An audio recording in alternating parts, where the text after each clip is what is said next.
Okay, good night, everyone. In this time, I want to continue my presentation review paper from Salah Elizabeth in part result adapting the experiment. So, in this part, Sarah tell about correlation learned from test 1 and 2. So, the challenge is one, hydrogen low density pose difficulties, and two, regulatory issues prevented obtaining multiple hydrogen gas calciners. And from the previous experiment, hydrogen was used functionally, leading to quicker depletion than expected. And the hydrogen gas ran out overnight earlier than anticipated and affecting the experiment's validity. So this several figures from test 1 and test 2. In figure 21, we can see the LB after the first test run during which the hydrogen run out partway through.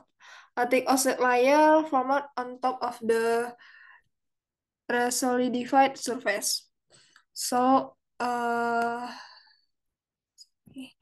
second test showed the less severe issues but still has some oxygen contamination. And the sample had a gold patina and the furnace lid underside turned yellowish, indicating lead oxide formation. And in the third test, reduced exposure time to 3 hours and gave resulting in less oxygen contamination but still significant enough to be concerned.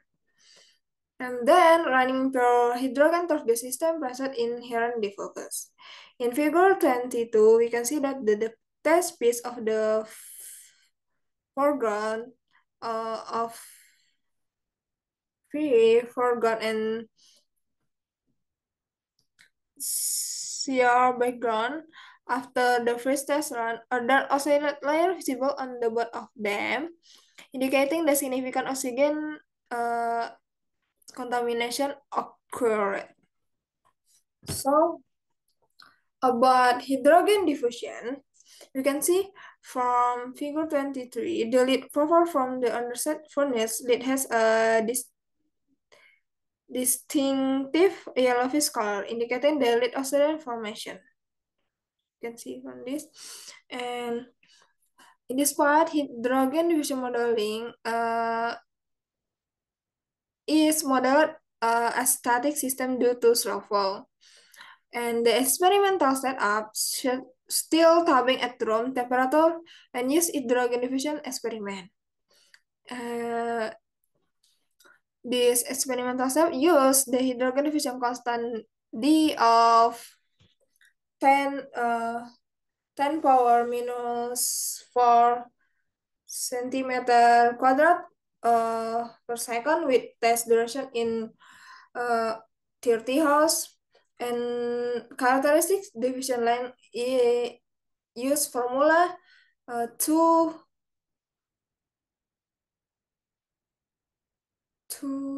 akar dt resulting in approximately 6.6 centimeter. And after pass test 1 and test 2, so Sarah have a great success in test 3. Have result the success in test 3. So from this figure, we can see in figure 24, the F91 sample after 3 hours LB exposure in pure hydrogen environmental at 715 degrees Celsius. We can note that the vapor film on this inside the lid is gracious blue color. Instead, the yellowish film also after the second test run, so indicating that oxygen contamination was not an issue in this experiment. And you can see from figure 25, the V12CR2C sample Following the 3-hour LB exposure test in pure hydrogen at 7,115 degrees Celsius, we can see that not the less characteristic of this array is clearly visible implemented through partial possible sample indicating the possibility and Professor Carson might have occurred based on the grain orientation. See from this. And in figure 26, the ferro and chromium test species showed the very minimal oxidation, indicating that furnace will successfully keep free significant oxygen contamination. The surface of LB was also shiny and silvery color and lacked the thick black oxide layer or the gold oxide layer of the test runs 1 and 2. So the sample were removed from the furnace and dunked in LB with bismuth aesthetic, and the piece had a shiny oxidation-free surface from LB, and furnace concentration were maintained to avoid a significant oxygen contamination. So the samples from the test run were used in for further further analysis. So we move to the result of exposure test. We can see from optical microscopy in figure 27, the sample F91 was cut, mounted, and polished following 30 hours of exposure to 715 degrees Celsius LB in atmosphere of pure hydrogen. The picture above was taken at 500 times magnification, and we can see the black and green structure above the sample is the polished surface of the bakelite or copper mixture used among the sample. Note that the significant corrosion damage is evident. So we move to figure 28. This, for example, vital of chromium to silicon was cut, so mounted, polished, and flowing 2 hours to exposure 700 degrees Celsius, LB atmosphere in pure hydrogen.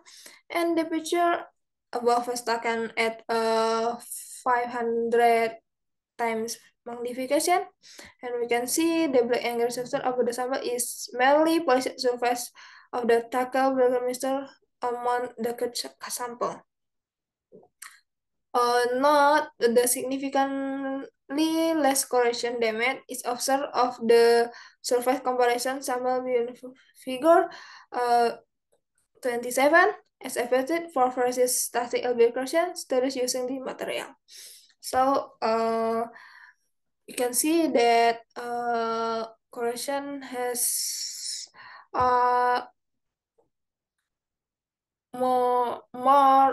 seen in sample F91 compare sample ferro 12 chromium to silicon.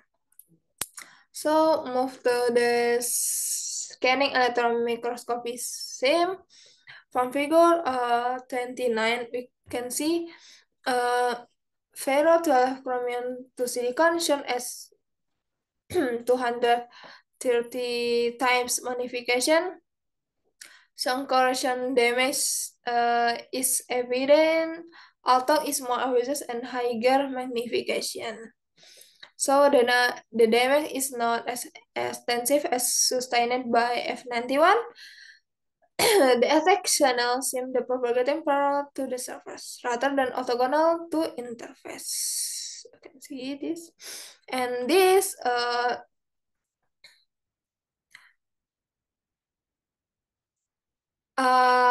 is shown at 700 magnification. Here it's possible to see what looks like the first tag LBL tag. And from ADX analysis was used to confirm that the least bismuth aesthetic had adhered to the sample. This test suggests that it's worthwhile to perform the longer exposure of ferrous chromium silicon in this particular environment to see how corrosion developed in the alloy. So, since the exposure test, the quick formation of protective passive film prevented the surface of ferro to silicon to see from corrosion damage. You can see after we make a bigger magnification, the the corrosion can more to see. And this same from sample alloy F91 at this at five 500 time magnification and this at 850 time magnification. We can see in this figure 32 there will be a correct surface across the entire interface. In the ferro 12 chromium sample, LB reducing was found only inside the isolate canals. So we can see in this figure F91 exhibits fairly uniform corrosion damage across the surface and with attack channels propagating vertically into the bulk of the metal. Layer AB adheres to the correct surface. And we move to next special test, this energy dispersive X-ray ADX.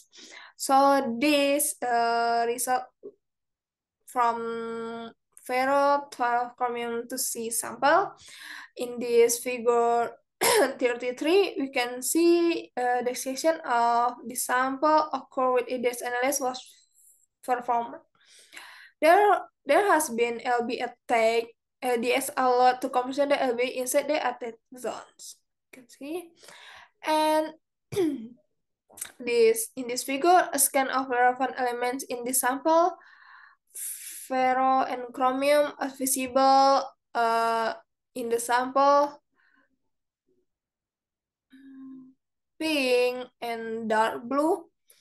PB and BI are indicated in small serifs while LB attack across the sample interface and are visible as the bright blue and lime regions, but you know that this figure is just black and white. Okay, so not result has been obtained before ferrous chromium to C. Note this also appears to slight chromium at an enrichment at the interface. So this oxygen EDC map from the sample is just black and not that appears the slight enrichment at the edges of the interface. Due to the highly reducing environment of the pure hydrogen, oxygen content inside the experiment was very minimal, but it's possible that these are beginning of an onset layer.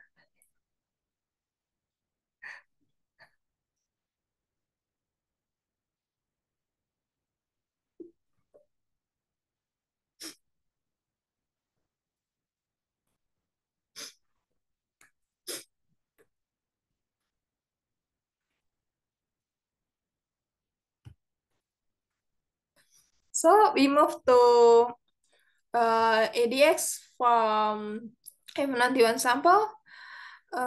This same image of F91 sample and taken at 2000 time magnification.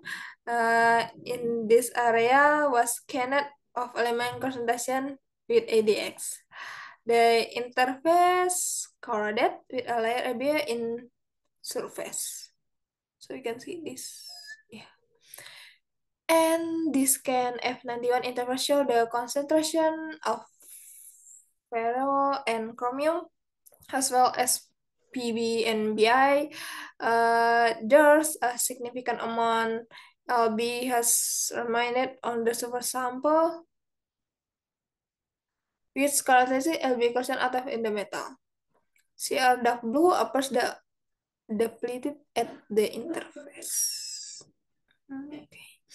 So this figure 38 from this we can see this can Fremont performed on the same area of the F91 interface. Figure uh, 36 and 37 was performed to show concentration of ferro and chromium.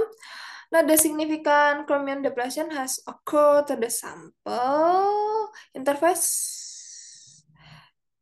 And oh, okay.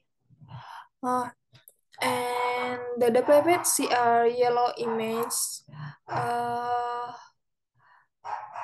has migrated through the LB, leaving an area enriched in front of interface. This sort of CR depletion behavior makes F91 particularly favorable to attack. Thus, the need to compensate metal solution in the type proposed in the previous studies. So, I think just this about my presentation from the result. In next time, I will continue to presentation about the analysis from Sarah thesis. Okay, thank you for your attention. Good night.